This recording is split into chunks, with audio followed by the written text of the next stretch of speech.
সবাইকে আসসালামু আলাইকুম। আশা করি আপনারা সবাই খুব ভালো আছেন। বগুড়া চালু নন্দীগ্রাম থেকে এবার আমি আমজনতা পার্টি পূর্ণাবতী মার্কা থেকে দল থেকে নির্বাচনী প্রার্থী হিসেবে জমা দিয়েছিলাম, কিন্তু দুঃখের বিষয় জমা দিতে পারিনি। নির্বাচনী রিটার্নিং অফিসার 5টা বেজে 2 মিনিট হওয়াতে আমার প্রার্থীটা জমা তারা নেয়নি। না নেওয়ার কারণে আমরা আজকে হাইকোর্টে রিট করেছিলাম। ওখানে রিট করে থেকে আমাদের প্রার্থীটা জমা নেওয়ার জন্য হাইকোর্ট থেকে আমাদের আদেশ দিয়েছে। তাই আজকে আমরা এখানে নির্বাচন কমিশনে এখানে এসেছি। আমাদের প্রার্থীরা দাদা আজকে এখান থেকে নির্বাচন জমা দেওয়া, অন্যরা এখন যাচাই বাছাইয়ের পরে এখন আমরা টিকবে কি টিকবে না সেটা এখন বলতে পারছি না, কিন্তু প্রার্থীরা জমা নেওয়ার জন্য আমাদের থেকে আদালত থেকে অর্ডার দিয়েছে আমাদের যেন প্রার্থীরা জমা নেওয়া হয়। এই কারণে আজকে নির্বাচন কমিশনে এখানে আসা। আমরা কোর্ট থেকে রায় পেয়েছি আমাদের মনোনয়ন পত্র প্রধান নির্বাচন কমিশন এখানে যাতে জমা নেওয়া হয়। এই কারণে ভাই আপনি বারবার ভুল কেনই করেন? প্রতিবারই লেট হন, প্রতিবারই পান না, এর কারণটা কি একটু বলেন? ভাই ভুল থেকে মানুষের শিখতে হয়। এইবার ভুলটা এক নাই, একবার ভুল ধরলেন। গত এর 4বার নির্বাচন করলাম, 4বারই তো আমাকে হাইকোর্ট থেকে নিয়ে আসে ওইটা নির্বাচন করলাম। এবার মাপ হাইকোর্ট থেকে, এবার মাপ চালাম না, এবারে হাইকোর্ট থেকে রায় নিয়ে আসে নির্বাচন করা লাগছে। আসলে আমরা চেষ্টা করেছিলাম সেদিনকে 5টা বাজে 2 মিনিট 1 মিনিট কোনো বিষয় না। দেখেন আদালত থেকে তো ঠিকই রায় দিল আমাদের মনে করেন প্রার্থীটা মনে করেন জমা নেওয়ার জন্য। হয়রানি খালি মাঝখানে মানুষকে আমার টাকা কিছু নষ্ট করলো, হয়রানি করলো, সময় নষ্ট করলো, এছাড়া কিছু না। প্রত্যেকবারই যা ঘটনা ঘটেছে এবারও ঠিক একই ঘটনা আমার ঘটলো, তবে 70 অন টাইম হয়। এবারও হয়েছে, প্রত্যেকবার হাইকোর্টে রায় নিয়ে এসেছিলাম, এবারও রায় নিয়ে এসেছি। আশা রাখতেছি প্রধান নির্বাচন কমিশনার আমাদের মনের পথে আশা পাশা করে আমি যাবো, সঠিকভাবে আমাদেরকে গ্রহণ করা হবে। আবার এর থেকে আবারও মনে করেন এখানে যাচাই বাছাই করে বাতিল করে আবার হাইকোর্টে যাইতো, আবারও তো বাতিল করে কেবল এখান থেকে জমা নেওয়ার জন্য নিয়ে আসলাম। এখানে যাচাই বাছাই করে যদি কোনো ফল থাকে আবারও বাতিল করতে হবে। তবে আশা রাখতেছি এবার বাতিল লাগবে, যেহেতু অনেক কষ্ট করে আমরা রায়টা নিয়ে এসেছি। আমাদের প্রধান নির্বাচন কমিশনকে দৃষ্টি আকর্ষণ করবো, দয়া করে আমাদের নির্বাচন প্রার্থীরা বৈধ ঘোষণা করবেন আর দ্বিতীয়বার প্রতিদিন আমাকে না পড়া হয়। নির্বাচনের পরিবেশ একবারে ঠান্ডা হয়ে গেছে, মাঠ বুঝলাম না। কয়েকজন নির্বাচনের মাঠ দেখতেছিলাম খুব গরম ছিল, এখন থেকে কয়েকজন নির্বাচনের মাঠে কোনো আওয়াজই নাই। এই কারণে বুঝতেছি না, তবে আশা রাখছি সুষ্ঠু একটা নির্বাচন হবে এবার। কারণ নির্বাচনে অনেক বছর যারা নতুন ভোটার হয়েছে অনেক দিন ধরে তারা কিন্তু ভোট দিতে পারে না। এবার আশা রাখতেছি সবাই সুস্থ শৃঙ্খলা ভাবে সবাই ভোট দিতে পারবে এবং যাকে পছন্দ হবে তাকে যাতে ভোট দিতে পারে।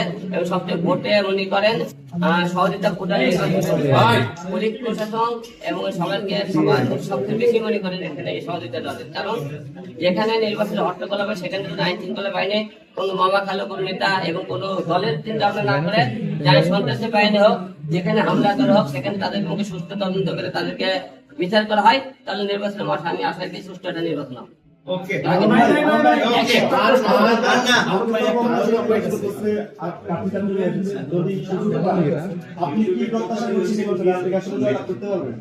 আসলে জয় লাভ করতে পারবো কিনা জানি না, তবে আমি যে আসনে নির্বাচন করেছি এই আসনে এবার 4বার নির্বাচন, এটা আমার 5ম নির্বাচন। এর আগে তো আপনি 4বার নির্বাচন করেছিলাম, বগুড়া 3বার, ঢাকা 17 আসনে 1বার। তবে সুস্থ দেব আপনি সবাই জানেন আমি বগুড়ার যে 4 আসনে যে নির্বাচন করতেছি এই আসলে কিন্তু বিপুল ভোটে পাস করেছিলাম, কিন্তু পাস করার পরেও কিন্তু তারা আমাকে কিন্তু তারা গ্রহণ করে।